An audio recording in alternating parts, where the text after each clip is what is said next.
What could the children be up?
Perfect.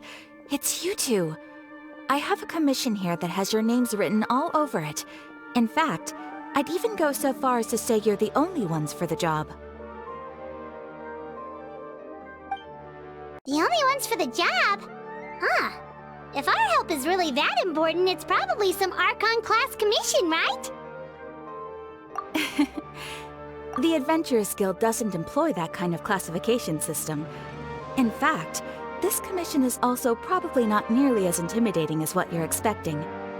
All it asks us to do is to find the missing person.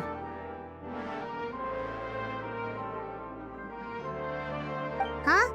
Then why did you say we were the only ones for the job? I came across this commission while reviewing our backlog not too long ago. It seems simple, but our records indicate that over a dozen successive efforts to complete it have all ended in failure, despite attempts by several accomplished and renowned adventurers.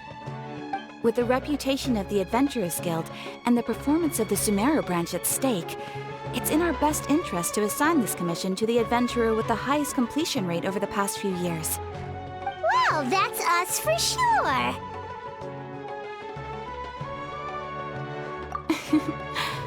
All I'm asking is for you to give it your best shot.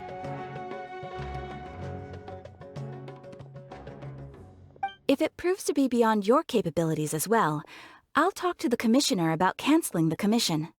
Okay, so who are we looking for? And what is it about this commission that's made it so hard to complete? This commission was jointly issued by the residents of Vimara Village. They say one of their own villagers has gone missing. But the problem is, they don't know the missing person's name. They can only provide information about his general appearance. They're all from the same village, but they don't even know his name? If so many adventurers have failed to complete this commission, maybe this missing villager doesn't exist at all. Could it be some sort of a prank or something? Unlikely. Several villagers came by to issue the commission, and judging by their appearance and tone of voice, they seemed incredibly sincere. It certainly didn't seem like a joke to them. Besides, putting up a commission requires a processing fee. There aren't many upsides to a prank that costs Mora to carry out. In any case, it would probably be best to go to Vimara Village and ask around first. The Adventurers Guild does have some information on hand, but I would say anything you can learn directly from the villagers would be far more reliable. The best way to avoid misdirection is to go to the source. All right then, let's go! Paimon's starting to get really curious about this whole thing.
some of the villagers to learn a little bit more about the missing guy. If this commission is really as challenging as Catherine made it out to be, we're gonna need to carry out a very detailed investigation.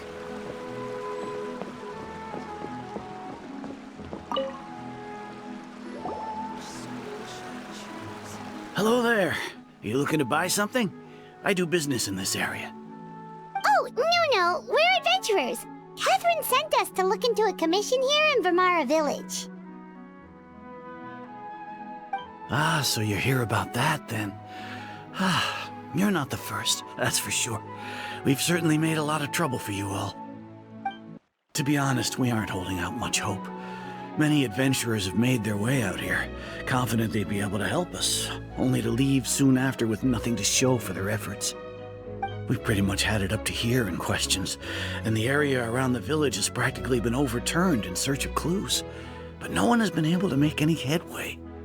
So, this person we're looking for, what's his name? Where did he live? Does he have any relatives?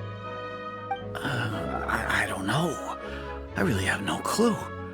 I couldn't tell you. Okay, guess you are really sick of answering questions. I'm sorry, I didn't mean to sound short with you. I was actually just giving you my answer to your questions. I know it may seem like we don't have anything to offer by way of information, but I promise you, we all have a very strong impression of him. When you live in the same village as someone, you develop a lot of memories together, you know? We just don't know the specifics. Maybe we did at one point, but that information is long gone by now.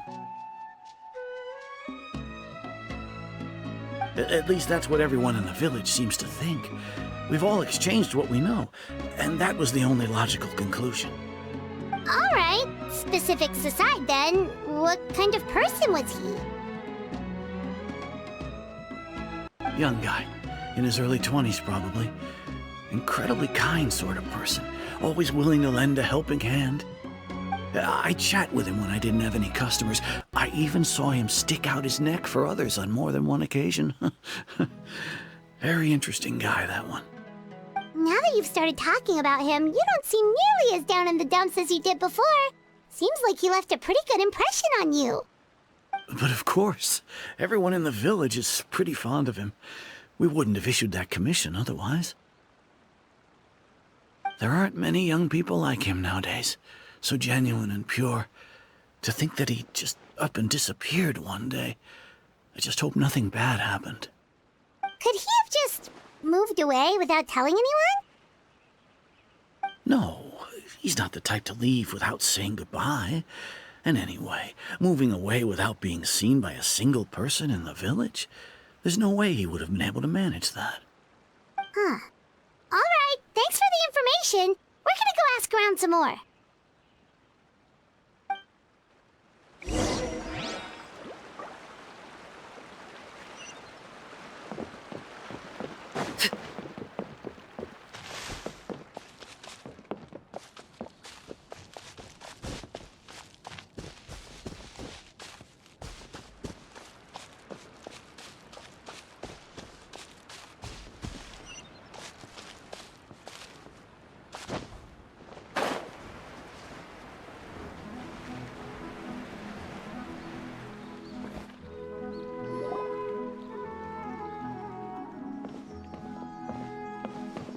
It's that guests I hear. Hi, Grandpa Amadea. We're here to help you look for the guy that's gone missing. Ah, so that's what brings you to these parts. Coming all this way for our sake. That's so very kind of you. With your help, I trust that young man's case is in good hands. Could you tell us a bit about him? Of course. I'm happy to help any way I can. With my failing eyesight, I'm afraid I can't offer much about his appearance. But I do remember hearing the sound of his voice. Not recently, of course. That loss has left me feeling quite empty. I don't think his parents are still living in the village. But somehow he never seemed lonely. In fact, he was usually the one offering companionship to others. He would often take time to visit the elderly or play with the orphans in the village. And whenever someone had something on their mind, he was there to listen with open ears. He always knew just what to say.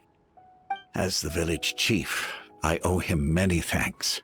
Helping villagers navigate difficult moments in their lives should have been one of my responsibilities, but he was often the one rising to the occasion.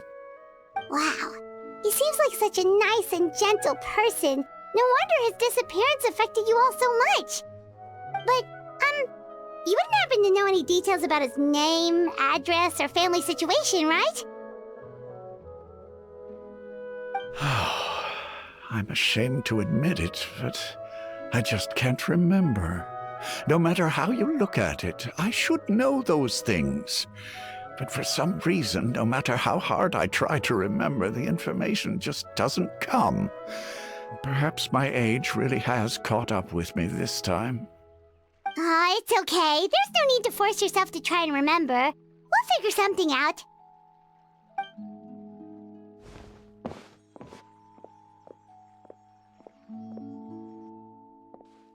Well, Traveler, what do you think? Paimon thinks so too. Like, the name thing. It's so weird that no one remembers his name. And nobody has been able to tell us anything about his family or where he lived. It's like this guy's been erased from reality or something.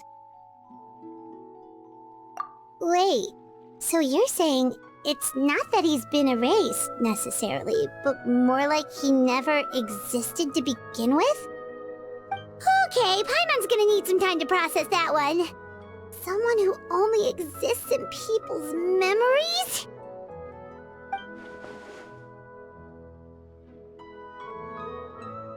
You two are the adventurers who just arrived, right?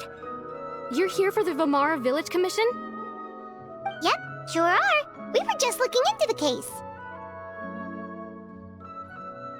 I'm so glad to hear that. Thank goodness you haven't given up. I've been so worried the Adventurers Guild might cancel our commission. My name is Atosa, by the way. I grew up here in Vamara Village. Anyway, I just wanted to say, please keep searching for a missing villager. I'm begging you. You have to find him. Yeah, no need to worry. We'll give it our best shot. So, were you close to the missing villager? Are there any leads you can give us?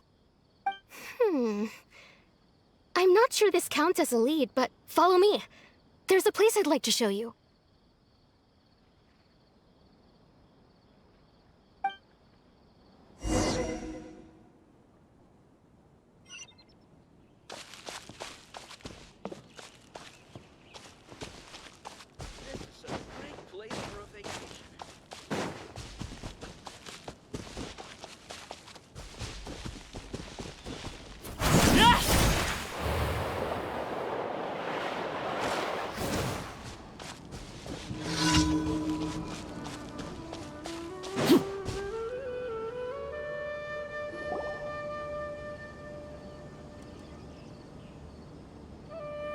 Is this the place?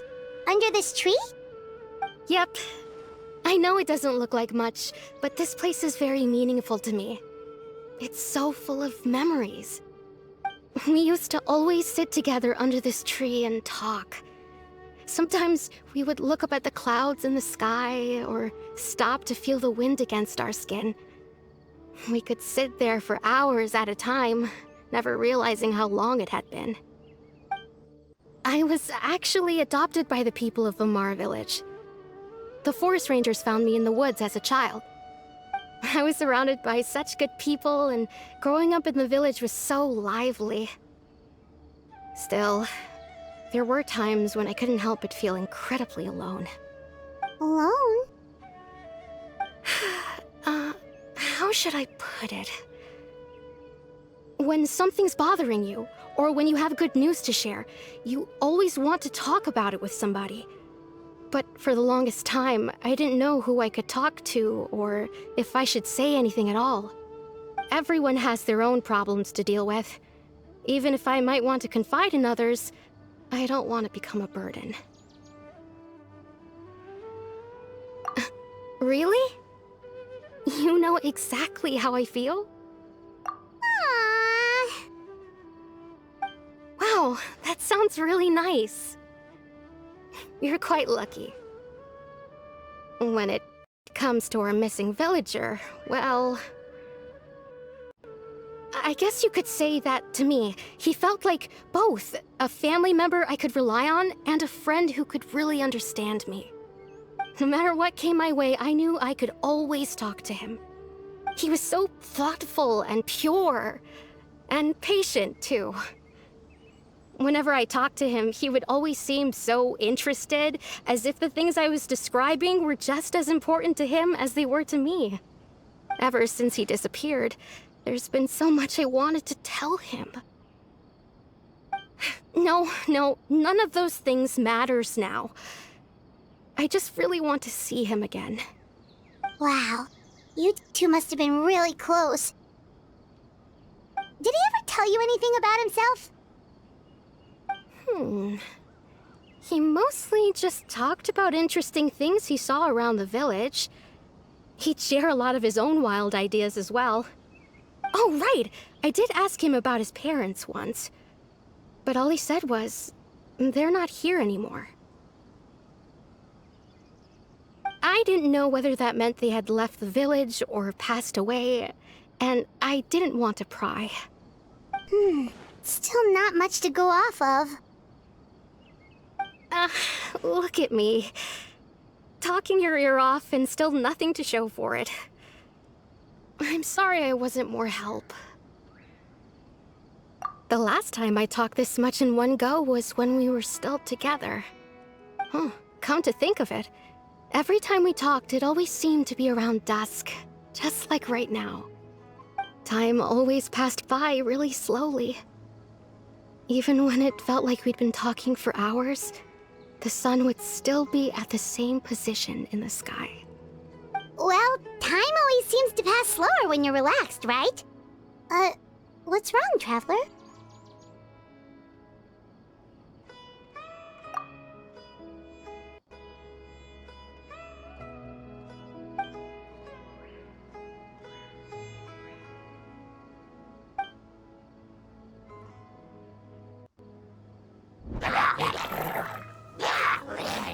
Hey, look at those hilly trails over there. Doesn't it seem like they're acting a little strange?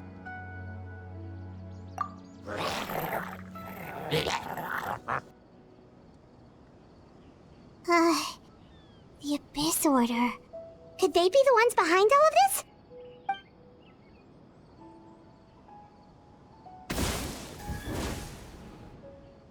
Uh-oh, we've been spotted! Quick, get ready to fight!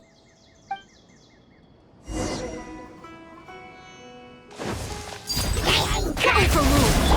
Illusion shot! One with the force. Yeah.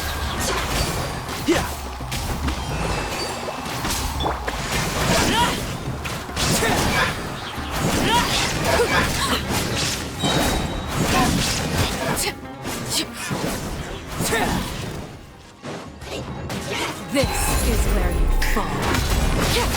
Laid bare. Let's nip that in the bud. Can't see?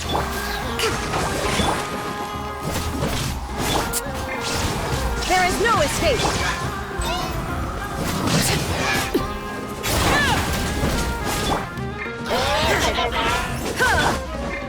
Rest and rebuild! One with the force. Illusion shattered!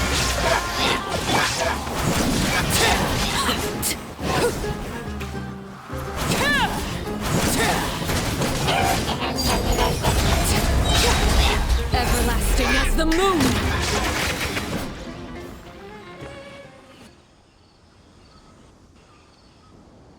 Thank you so much.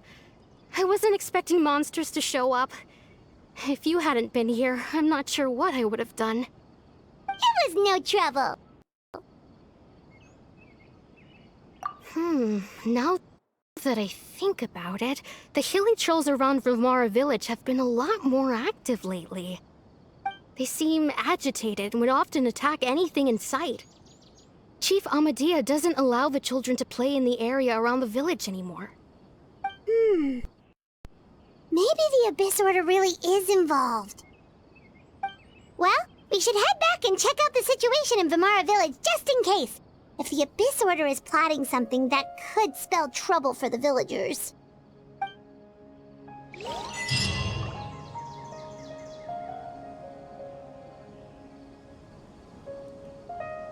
Wait a second. The person... It's Dainsleif!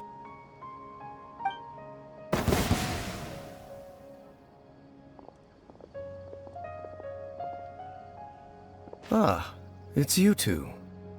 Oh, a friend of yours? Well, I'll leave you all to it then. I should head back to the village and check up on Chief Amadea and the others anyway. See you later. Yep, see you later, Atosa!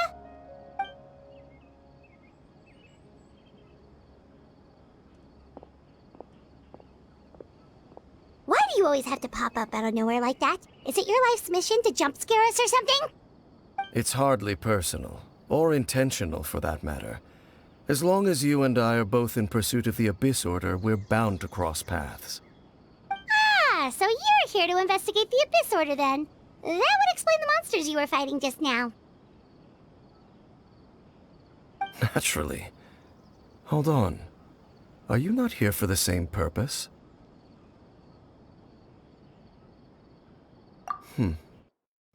No matter. It may have taken you a while to catch on, but I'm sure you've also realized by now that there's something strange about this place. The Abyss Order is most certainly planning something in this area. Or worse, their plan could already be in motion. So you think the Abyss Order is behind the hilly trail activity in the area? As things stand, I highly doubt that is their primary motive. I would imagine the increased hilichurl activity is merely a byproduct of whatever it is they're really trying to accomplish. Still, the hilichurl activity is causing a lot of problems for the people here. We should stick around for a while and protect the village, don't you think? The best way to protect them is by figuring out what the Abyss Order is truly planning. That is how we prevent further tragedy. And you shall have them. I never intended to hide anything from you. Don't worry. There should be ample time to talk.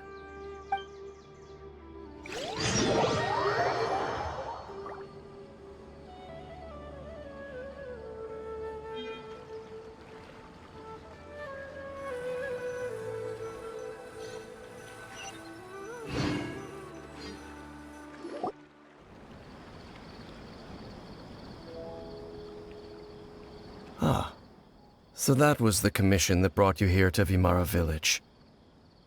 Someone who seems to only exist in people's memories. That is indeed quite intriguing. I would agree that it's unlikely you have a simple missing persons case on your hands. However, any possible connection to the Abyss Order is still unclear. It appears all we have by way of clues is increased hilichurl activity. And that is certainly not much to go off of. Right! That mysterious voice he heard in his sister's memory. The one who called himself a sinner. Who is he?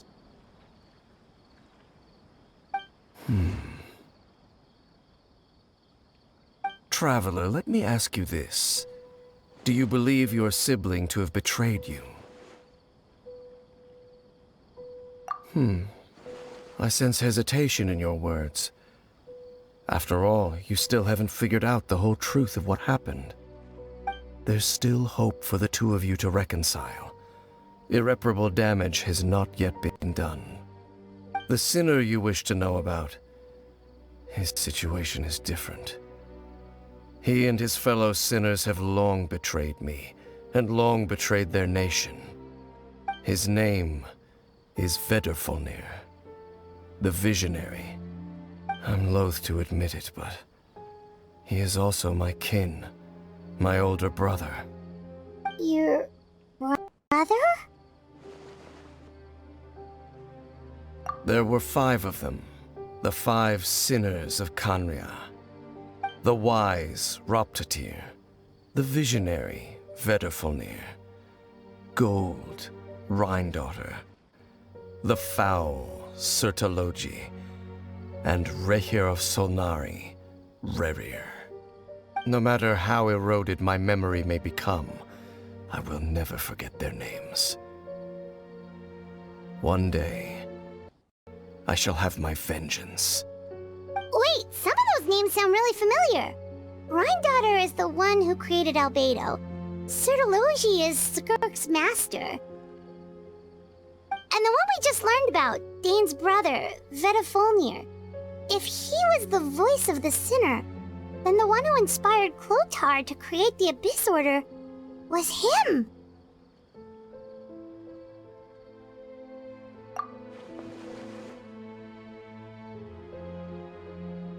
They were once people of great esteem in Khaenri'ah, those who carried the hopes of the nation. They were the best of their peers, outstanding in their respective fields. The 6 of us, together. We should have been the ones to prevent the disaster. The ones to stop the Vinster King from continuing to rock the foundation of the world. Yet, deep within, the 5 of them craved something more. They could not resist the call of the Abyss, and divided among themselves a power that could destroy the world. So they became sinners, but also transcendent beings, each in possession of world-shattering power. And when the cataclysm occurred, not one of them stood up in defense of their nation. Not one came forward to prevent the tragedy, and for that, they shall never have my forgiveness.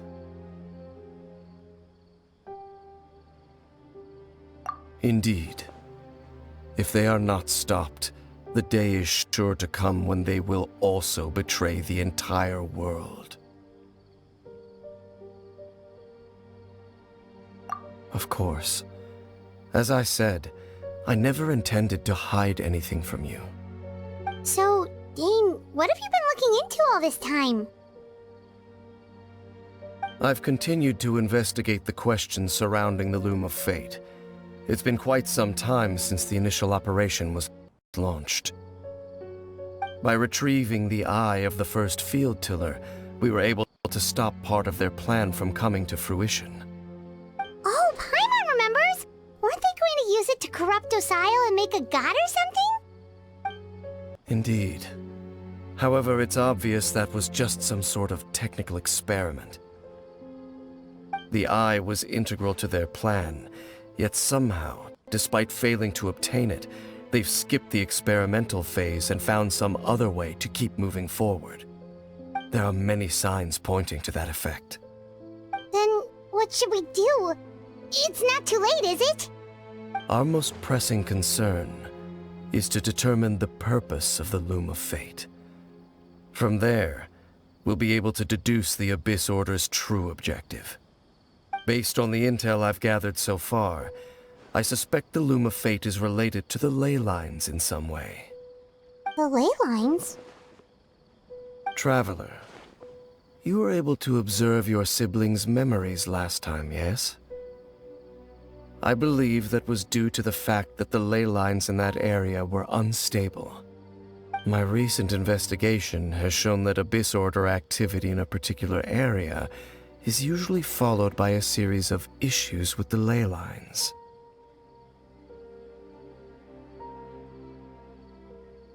Wait, then our commission here in Vimara Village, the person who seems to exist only in people's memories, could it be connected?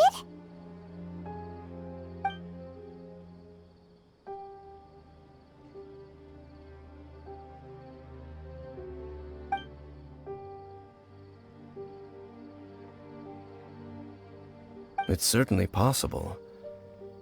I'll join your investigation tomorrow.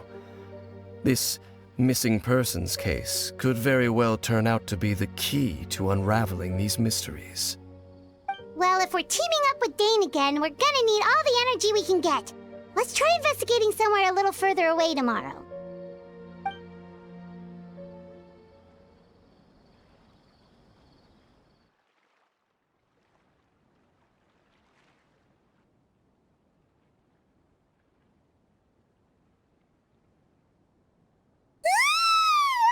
Oh, so tired. Paimon used way too much brain juice yesterday. It's all Dane's fault saying all that complicated stuff. Well, let's go find Dane! We've got a lot to do today.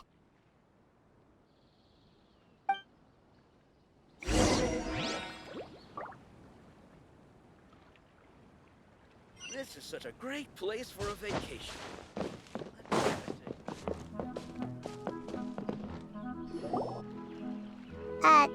Dane? Hello, Dane? Why are you just zoning out over here?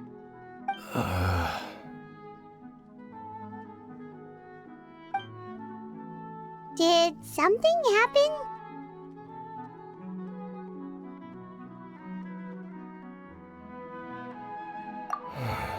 The missing person from your commission. Could you describe them to me? Oh, young guy? Early 20s? Seriously, Dane, what's going on? There appear to be certain memories in my mind that weren't there before. Memories of him. Maybe we just talked too much about him yesterday and you had a weird dream or something? No, it wasn't a dream. They're memories. Memories that suddenly appeared in my mind after I woke up. And I'm certain I've never met this person before. I remember handing him the eye of the first field tiller. What? Okay, so this missing person definitely has something to do with the Abyss Order then! Indeed. And it appears he possesses the ability to implant memories into the minds of others. Wait then. All the memories the villagers have of him, could they be fake too? Maybe they never knew him at all. But why would he do something like that? Whatever the Abyss Order is planning, an important truth has been revealed to us this morning. What sort of truth? That their goal is still to obtain the eye of the first field tiller. They haven't stopped searching for it. I am the only person who knows its location. Perhaps implanting that particular memory was an attempt to interfere with my mind in some way. Your concerns are not entirely unfounded. I don't believe the Abyss Order is capable of altering reality like that just yet. However, considering their single-minded pursuit of the eye, I would say an equal level of caution is in order on our part. Come with me. We must check whether the eye is still in our possession. Oh, so you're going to take us to where you hid it?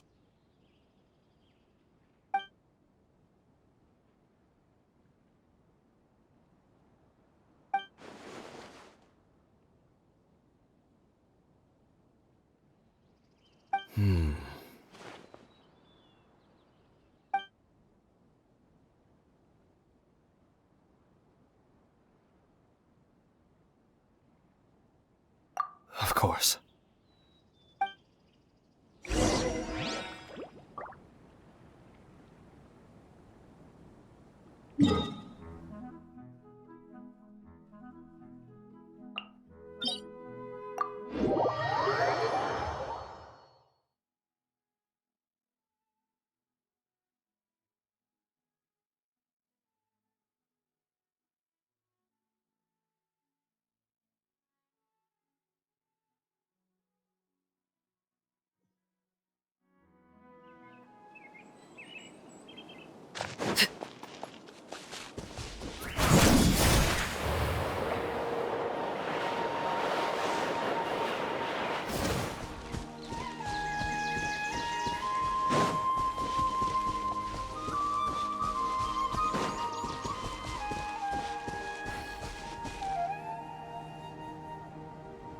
So you hid it way out here? Not an easy place to discover, that's for sure. Well, let's go check to see if it's safe. Traveler, wait.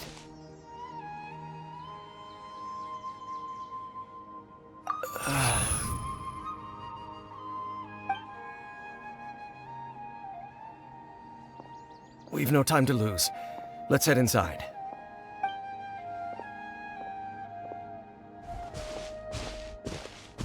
Hey, wait up!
Keep up. And shroud!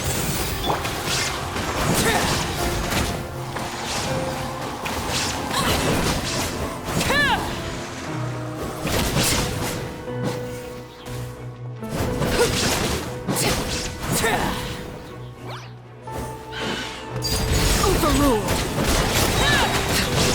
This is where you fall. There is no escape.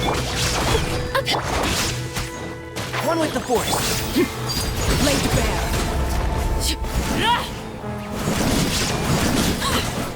It appears the mechanisms here have changed over time. You can access the upper floor through the side door. Perhaps you should try reactivating the mechanism over there.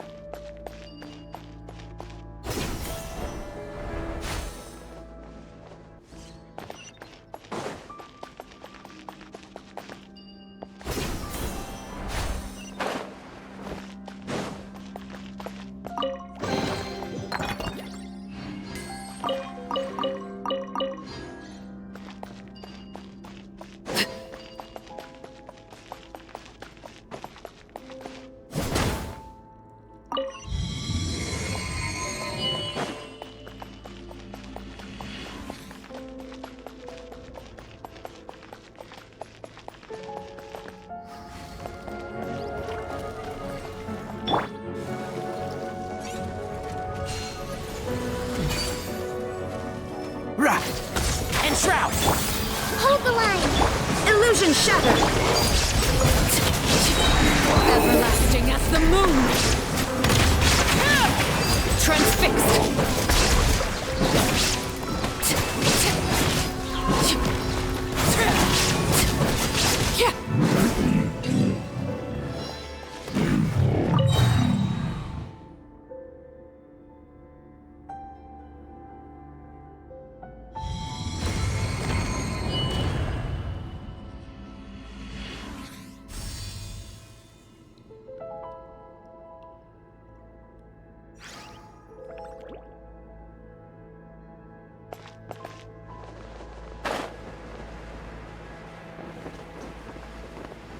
Make sure all the runes are pointing in the direction indicated by the light.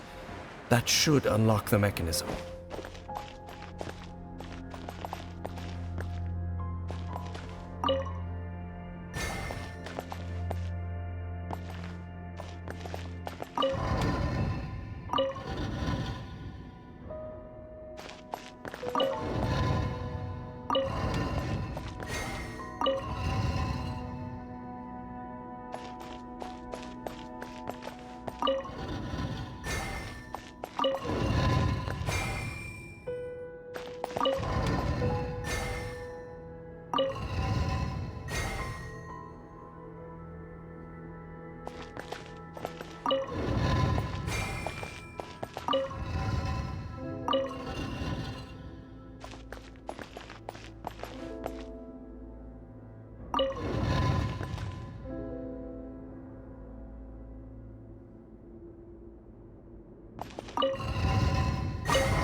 The door's open. Let's go. Our destination is just up ahead.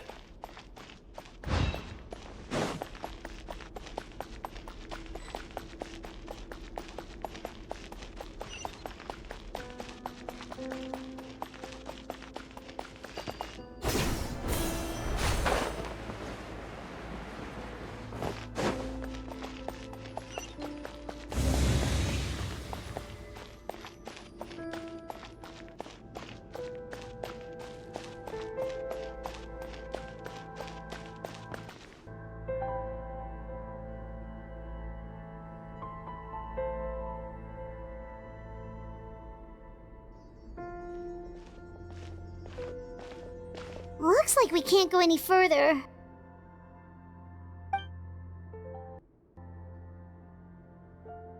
Be on your guard. I sense the presence of the Abyss.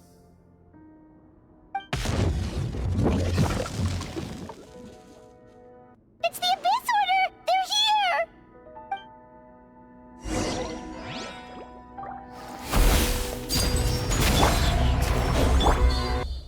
Allow me... There is no escape!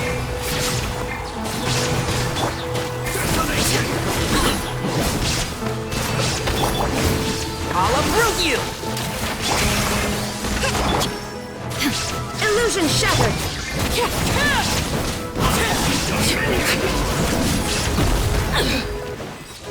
Witness my rise! Overruled! Rest and rebuild! Can't... Shine down!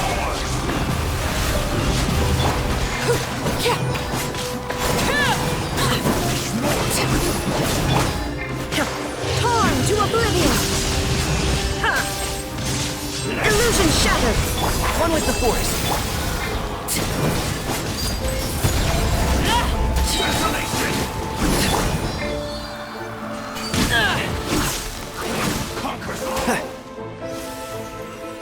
Winter is nigh. Let's nip that in the bud.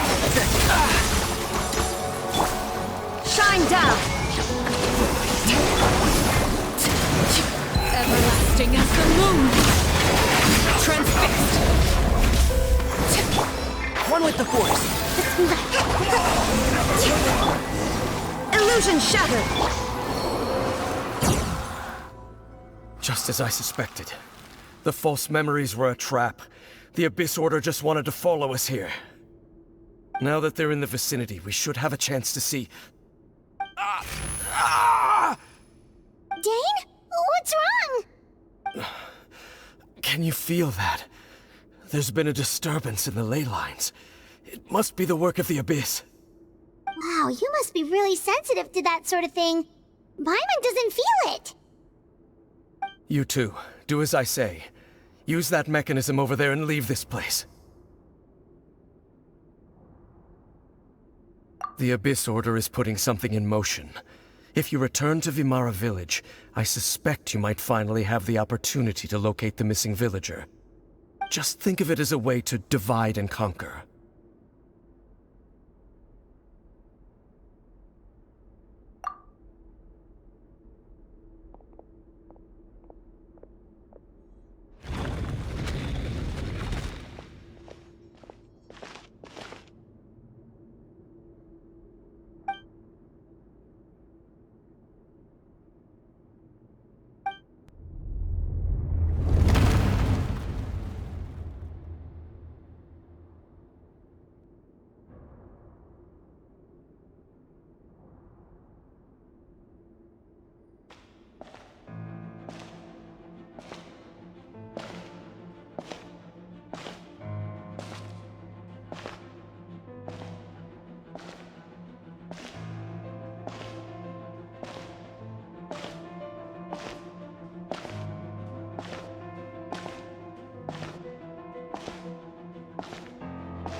I knew going along with your trap would be the only way to meet with you face to face.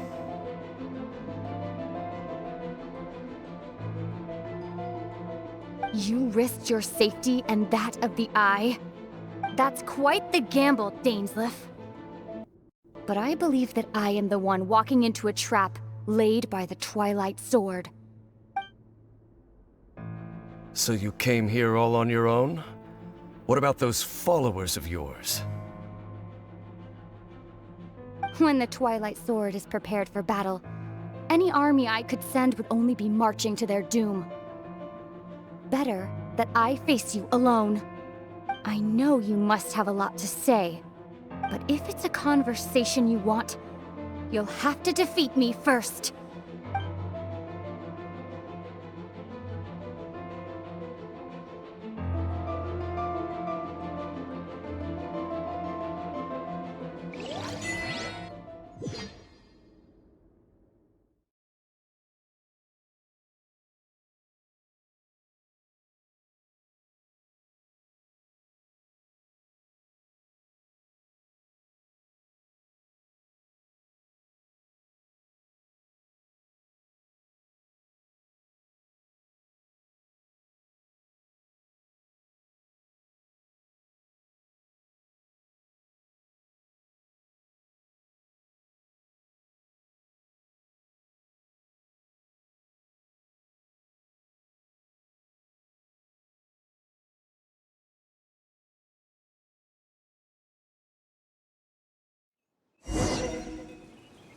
The Abyss Order's on the move!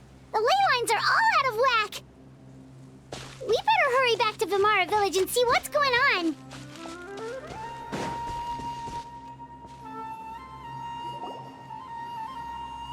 Hey! Look at those hilly trails over there! Weren't they acting super agitated just a little while ago? Why are they so calm all of a sudden?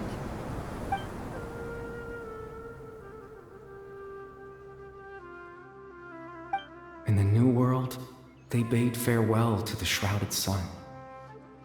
At last, they no longer needed to dwell on their suffering, or try to differentiate between various thoughts of blasphemy. Such was the price they paid, and thus their souls became cleansed and pure. Did you hear that? What was that sound just now? It sounded so gentle. Could that voice be comforting the hilly trails in some way? Oh, this is weird. Let's check if this is happening anywhere else.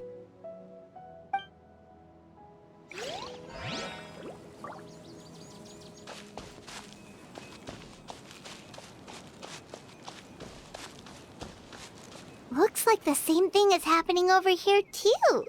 The hilly trails are calm. You see, we're both still here. We've reclaimed an endless amount of time to love. Release your tears. You no longer need to hold back your sorrow.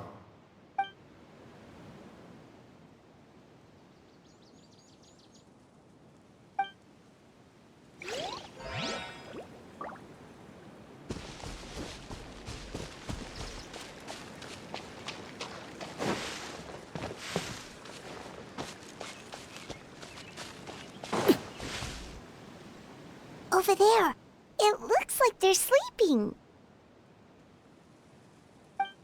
In the end, he whispered, softly, "Sleep well, Father.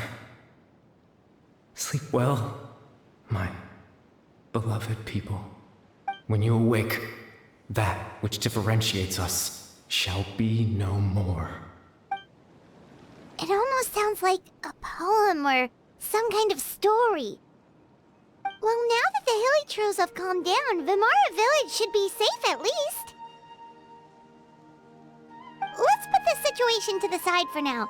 Dane said this might be our chance to find the missing villager, so we should head back to Vimara Village before it's too late.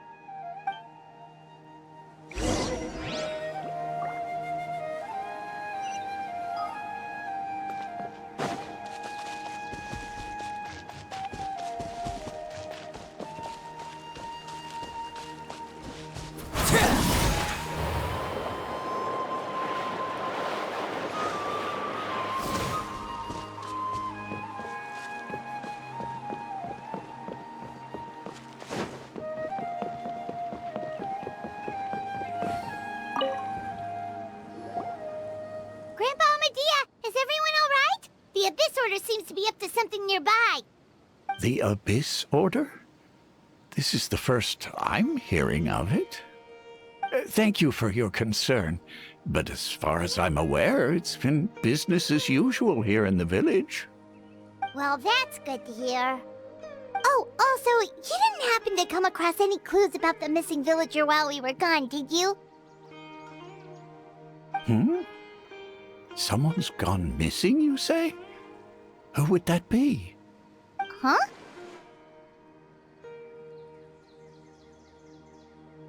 You know, the young guy from Vamara Village. The one you've been looking for all this time. You posted a commission with the Sumeru Adventurers Guild. That's kind of the whole reason we're here, actually. Your missing persons commission. Ah, I do apologize, you two. I hope I'm not worrying you too much. I'm sure it's just my age making me forgetful again. At least right now, I can't seem to recall whatever it is you're referring to. Perhaps you should try asking someone else. But how is that? All right. Thanks for your help, Grandpa Amadea.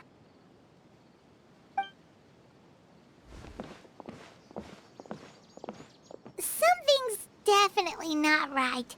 We just talked to Grandpa Amadea about the missing villager. There's no way he could have forgotten all about him just like that. What do you think, Traveler? Could everyone's memories of the missing villager have been erased again? You're right. We should narrow down the possibilities first. Let's go ask someone else then.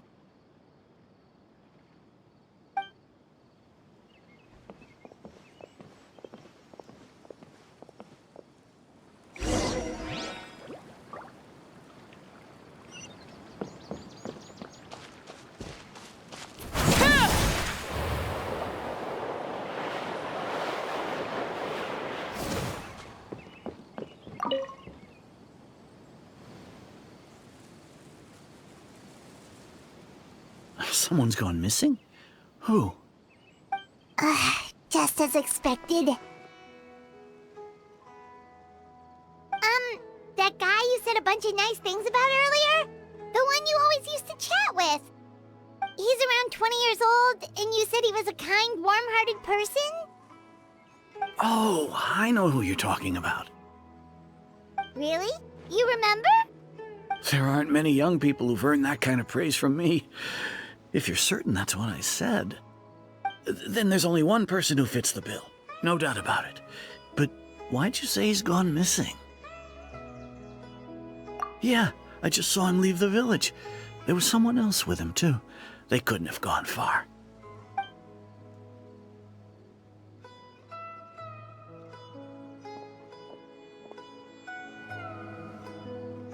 Strange. Bayram seems to remember him. And apparently he just saw him? Do you think maybe it's not that there's something wrong with people's memories, but that we've somehow returned to a time before he went missing?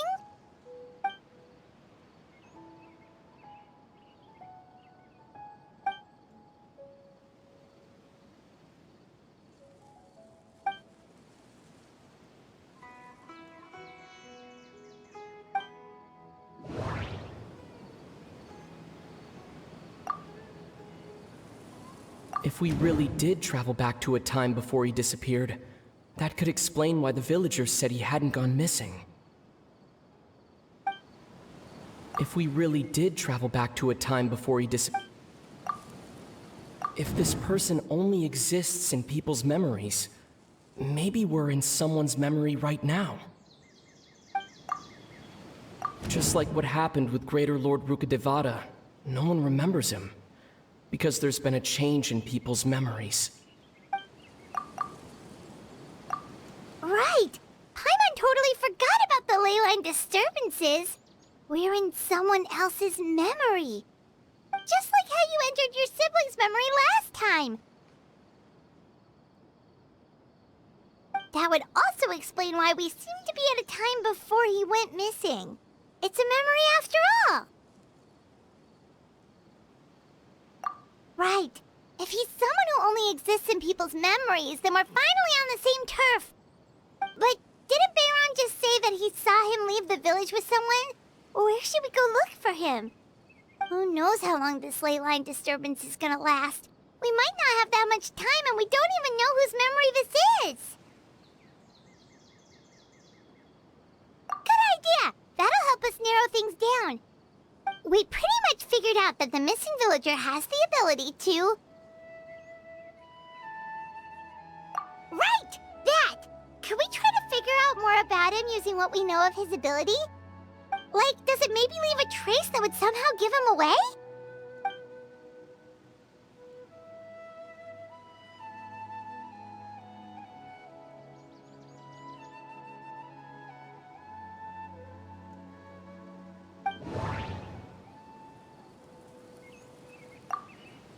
If time was allowed to pass within the false memories, there's a higher chance they might conflict with someone's original recollection. That would make it much harder to avoid suspicion. There's a difference between memories that arise from lived experiences and those that are implanted into the mind. Perhaps it has something to do with time. All the memories seem to be set in or near Vimara village, but I'm still not sure if they're restricted to this location.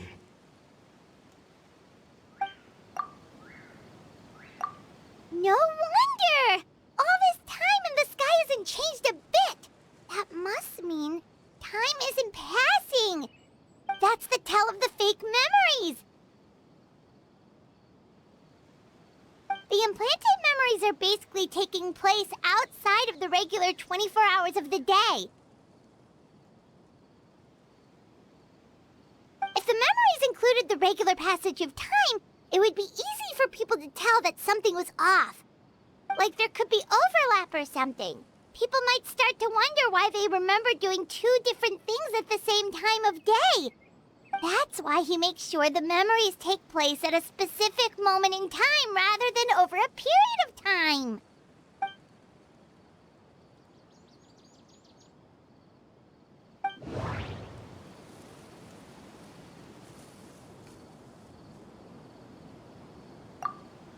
The color of the sky coincides with the moment in time she described.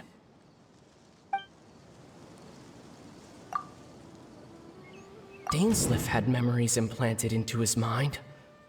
Could it be that it's happened more than once? We thought Chief Amadea forgot about the missing villager, but it turns out we're at a moment in time before the village issued the commission.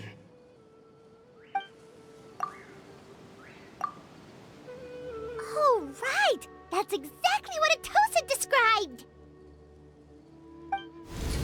Come to think of it, every time we talked, it always seemed to be around dusk, just like right now. Time always passed by really slowly.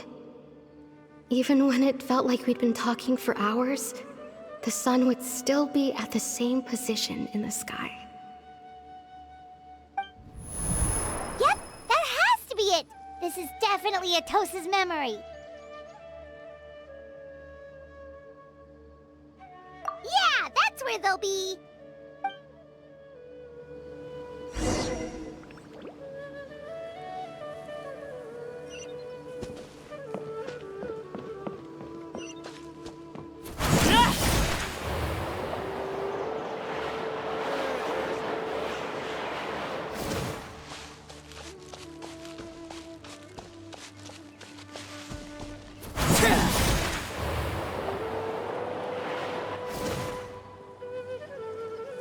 So, you see, Granny Jahiet was a mercenary when she was younger. She just talks like that out of habit. She's not trying to scare the children on purpose. Oh, there I go again. Always talking about my own things. Do you maybe have anything you want to share?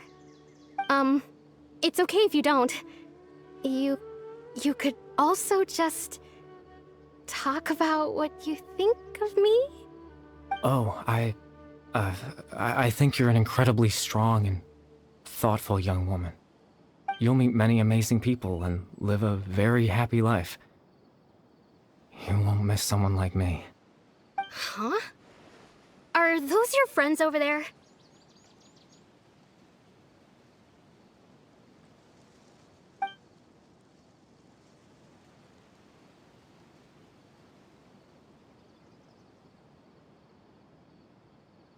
Oh, right. This version of Atosa hasn't met us yet. Friends? I guess you could say that. It must have taken them a lot of effort to find me. So, I should see what they need. I'm sorry, Atosa. We'll have to continue this conversation another time. Another time, huh? Yeah, okay. I'll head back to the village then. Talk to you some other time.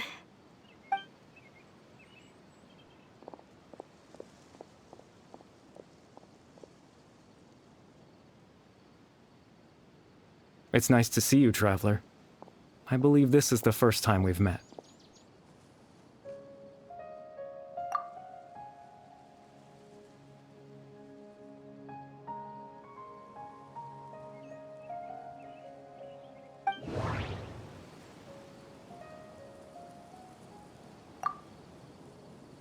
Dane's brother, one of the 5 sinners of Conria. The one who stole the power of the Abyss. No, that doesn't seem right. Born into abject sorrow, he shall now become the Loom of Fate. The founder of the Abyss Order, the man who broke the curse of immortality.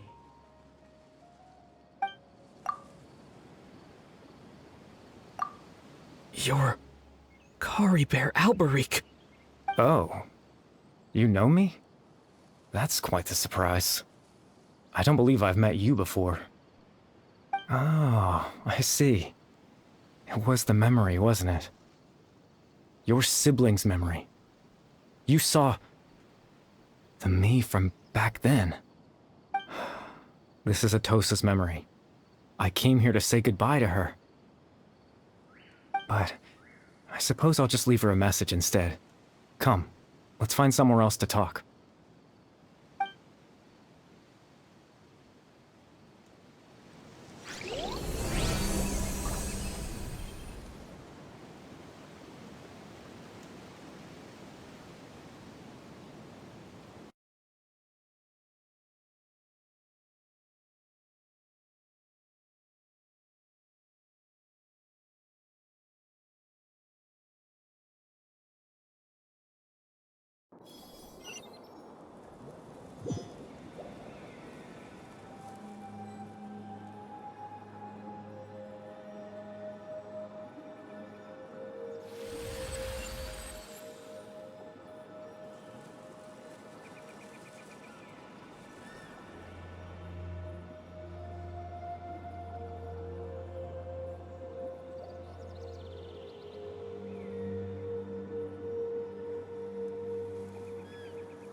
I suppose you could call it the realm of my consciousness. I'm someone who no longer exists in the real world, after all. As you well know. It's nothing. I still have enough strength to play the part of a good host. I've always hoped that I'd get the chance to talk to you like this, and now, the time has finally arrived.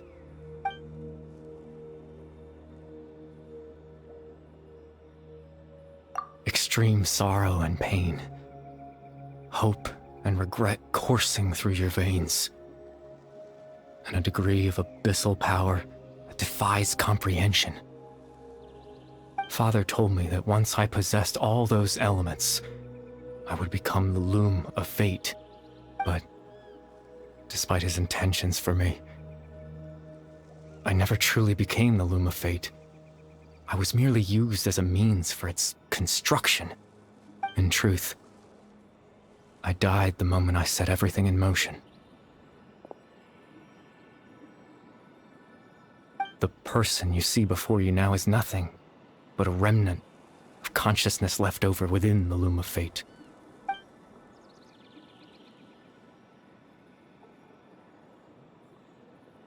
As for your question, the loom of fate is a device capable of weaving ley lines. In its primitive form, it can only be used to create and implant memories. But as more of it is completed, its power becomes stronger and stronger, until finally, it has the power to weave real ley lines of its own. Once fully completed, the moment it gains the power to weave ley lines, it loses the lower level ability to influence memories. But it also becomes a tool that can change the entire world. Yes, I have the ability to control the loom in its semi-completed form. I suppose you can think of it as a form of compensation. After all, its existence cost me my life.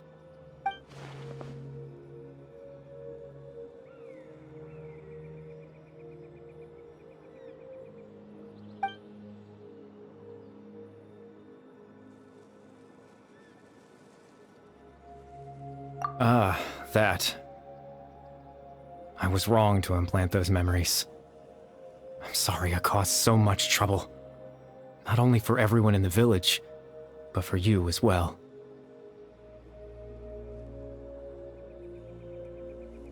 I just wanted them to feel like I once existed in this world. As if I had a chance at life.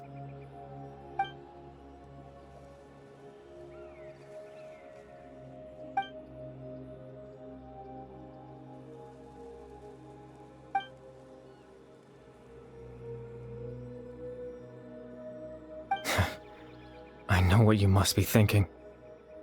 Why would I do something so meaningless?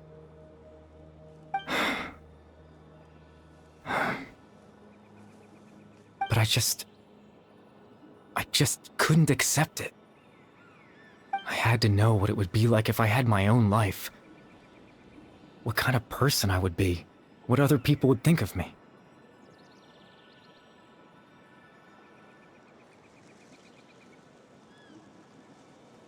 Chief Ahmadiyya, Baram, Granny Jahiyat, Atosa.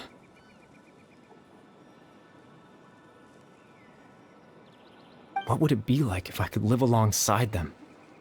No cataclysm, no curse. Just a quiet life in a peaceful village. I was curious, so I selfishly tried to have my own life. Even if that meant piecing together the version of myself that could have been. One memory at a time. I know it sounds stupid. After all, my life ended a long time ago. Any chance at living was stripped away from me when I was 8 years old.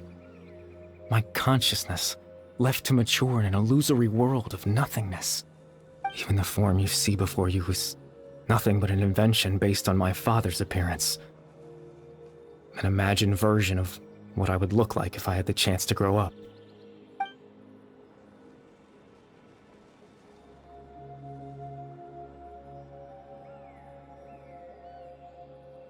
I know. But there's nothing I can do to make them find me. If I could exist in the real world, I would return without a second thought and surprise them with the suddenness of it all. But, well, that's not possible for me.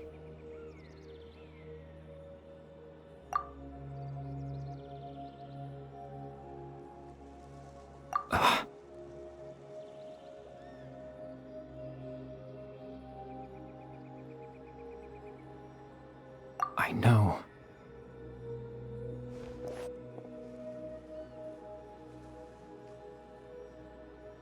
Captain Dainsleif.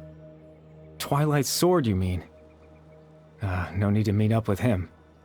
Things should already be settled on his end. Exactly. As someone who could only exist in people's memories, the fact that I'm able to talk to you in my consciousness like this can only mean one thing. The Loom of Fate has already been completed.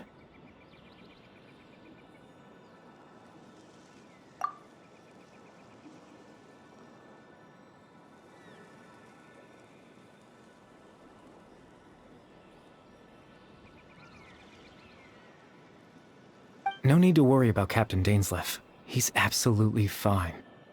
The only reason he lost the eye was because I happened to guess exactly what he was planning. Captain Dainsleif has had the eye inside his body this whole time, hasn't he? His plan was to lure the Abyss Order to a false location, capitalizing on their pursuit of the eye in order to have the chance to confront the princess. He would then hand the eye to you and tell you to take it away from that location. That way, Captain Dainsleif could accomplish his own goal and ensure the safety of the eye all at once. A very thorough plan. That's right, because in his mind, he had given it to you already.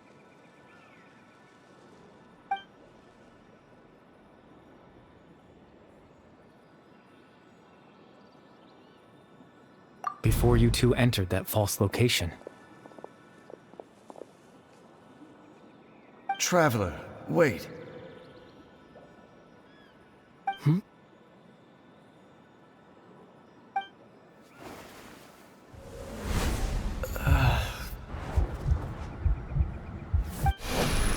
We've no time to lose. Let's head inside.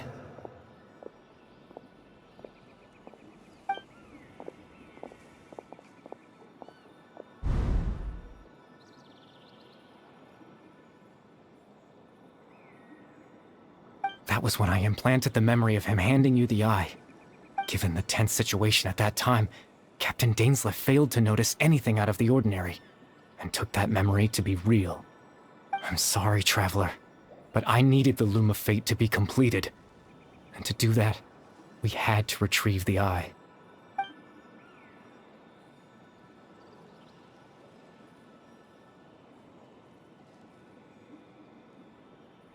I promise I'm not trying to conceal anything from you, but I truly have no idea what the princess is planning.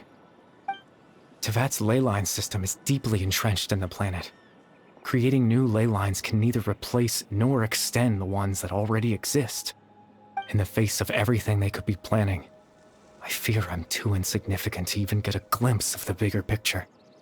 In any case, I had my own use for the Loom of Fate, and my goal, at least, has been achieved. You remember my father, don't you? Clotar Alberic. I believe you saw him in your sibling's memory.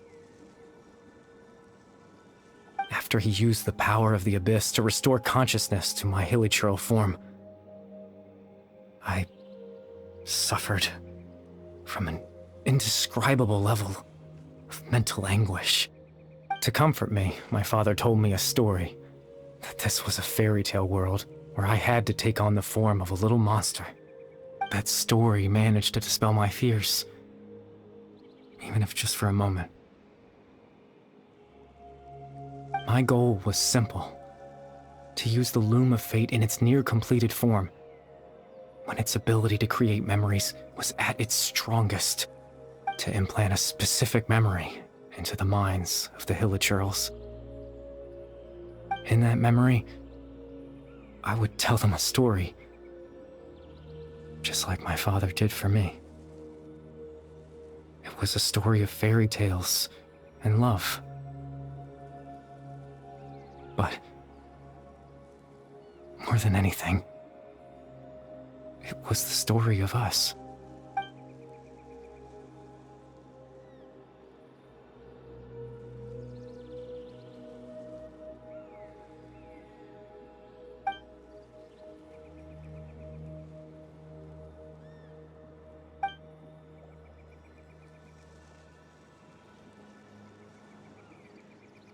I can't change the world. Not when I lost the very right to exist within it. Implanting those memories, That was the most worthwhile thing I could offer.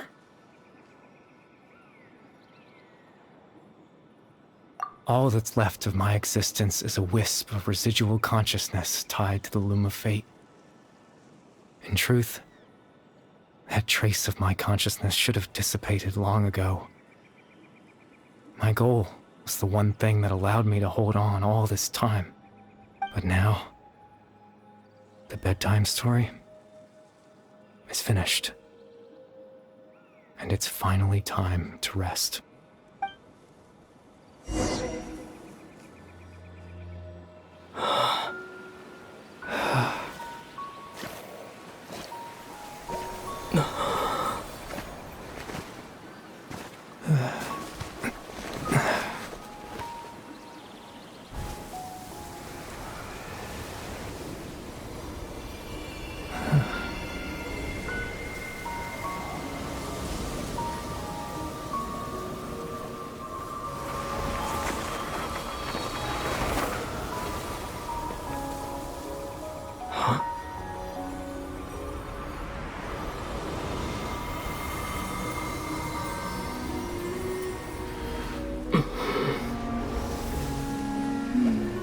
Looks like I was too late to see Kari Bear one last time.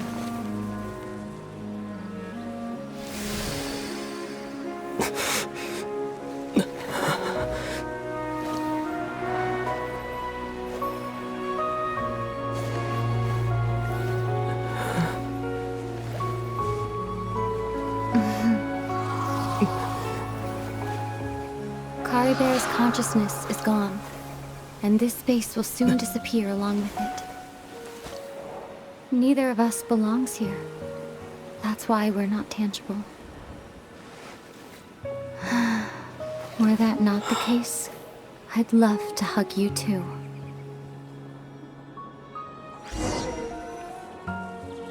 Well, how about a conversation?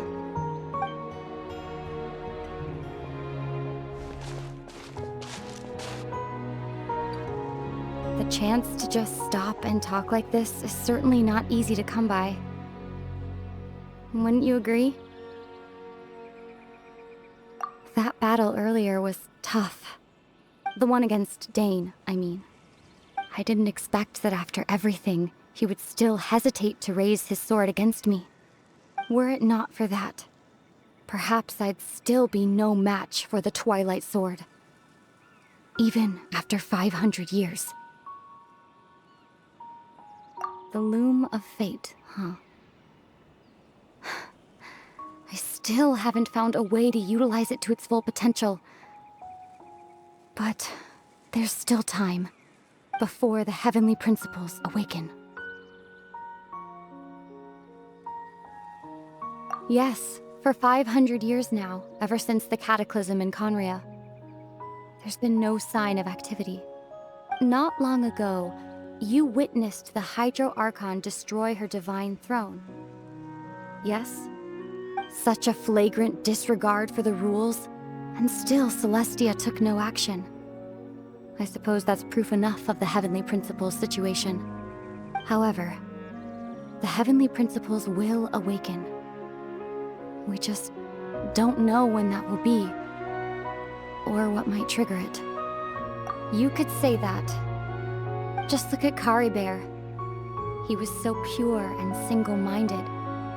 The space we now find ourselves is a perfect representation of who he was. Quiet and peaceful. Even as a hilly churl, seeing the terrible sight within the mirror wasn't enough to taint his spirit. He brought comfort to the people of this world, even though he was denied the very right to be a part of it. So ask yourself this. Who was it that deprived him of that right to exist? Of course, that's only one example. My feelings about the Heavenly Principles are too complicated to explain in just a few words.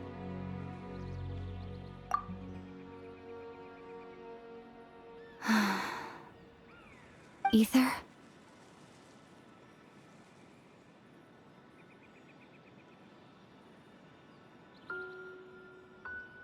You're the only one in this world who calls me that. There's so much I wanted to ask you, but for some reason, I'm not interested in asking those questions right now. There's just one thing I have to ask. One thing I could never understand. Why? Why can't we continue our journey together?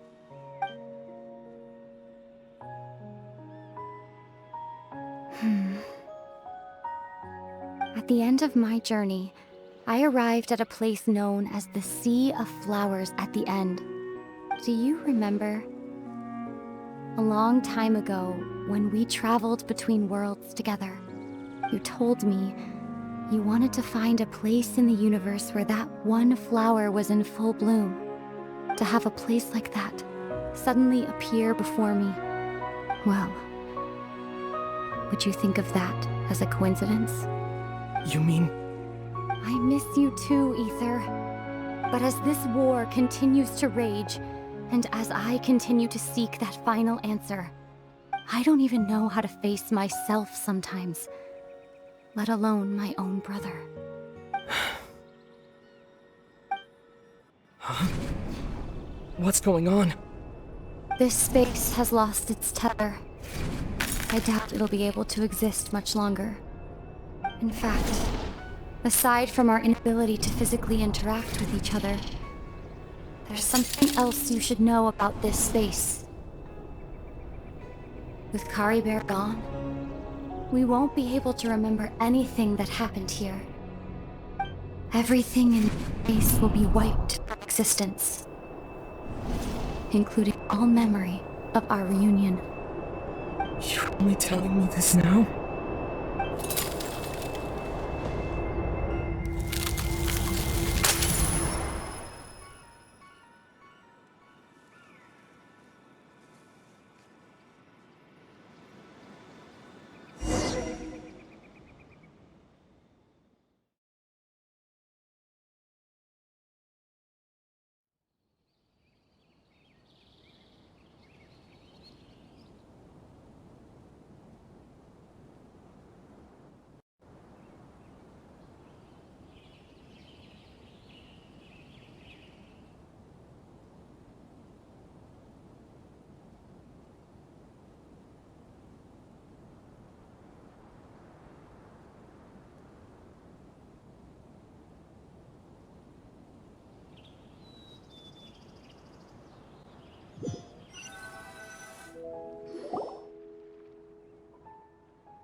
Still so sleepy.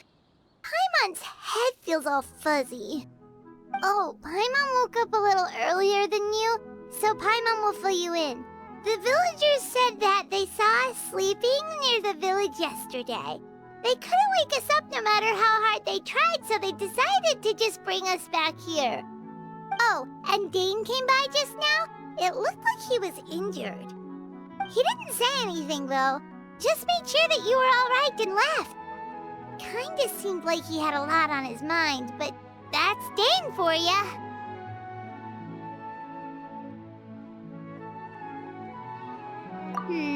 Let's think for a second. We were in that memory, and we saw that guy you called Kari Bear.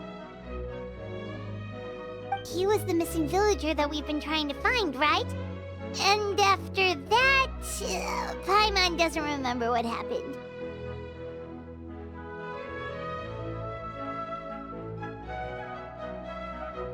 Wait, really?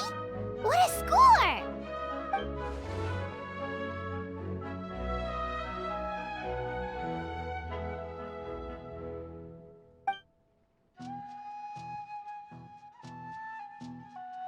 Well, what happened after that?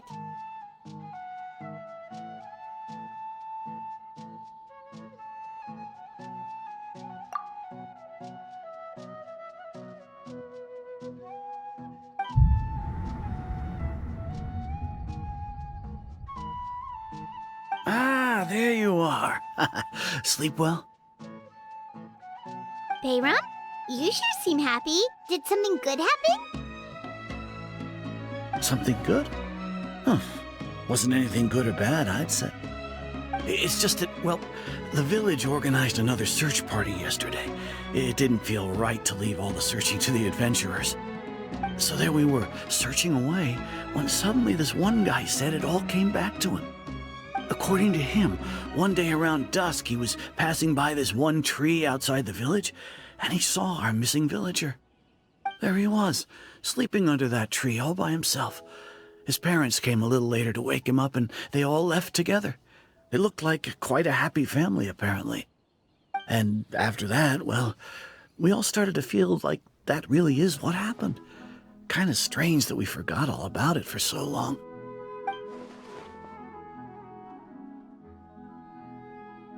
Oh, and we also remembered his name, Curry Bear. Now, that's not a name you hear every day. Would have been helpful if we remembered it sooner.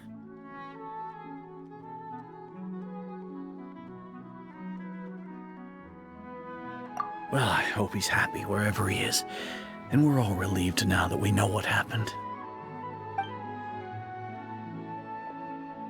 Seems like everyone thinks Curry Bear left the village. That's probably for the best. At least they have some sort of explanation now.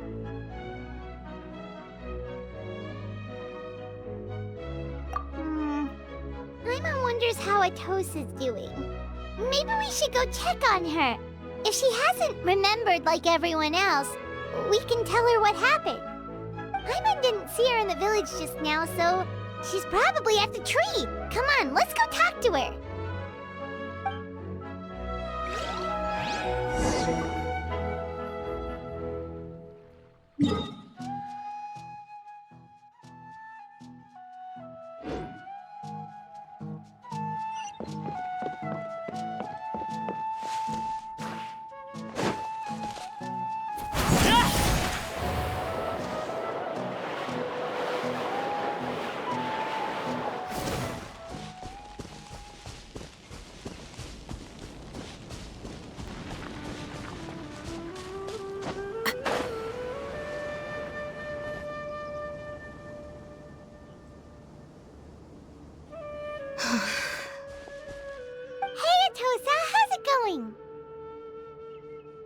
Oh, it's you two. I was just about to go looking for you. I wanted to thank you. I was part of the search party, so I remember what happened to Curry Bear now. Honestly, I just can't believe I forgot something so important.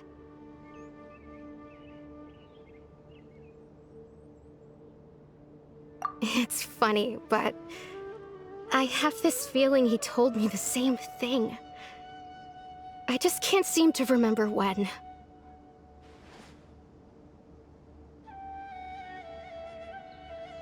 I guess it doesn't really matter anyway.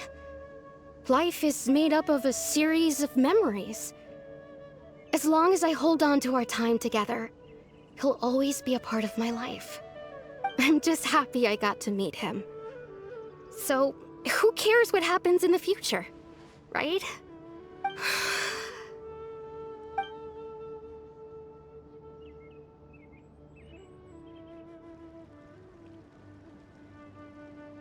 Okay, I'll admit, I'm just putting on a brave face. I was dumped, wasn't I? Otherwise, why would he just leave like that without saying goodbye? You don't need to comfort me. I'll be okay. It's just like Curry Bear said. It's the things we overcome that make life more precious.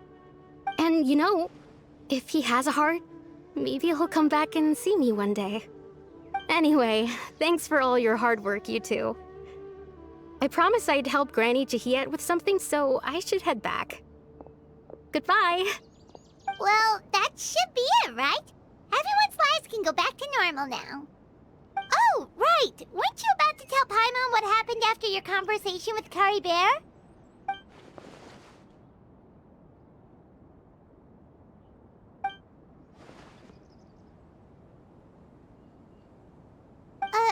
A picture? Where'd that come from? Let Paimon see.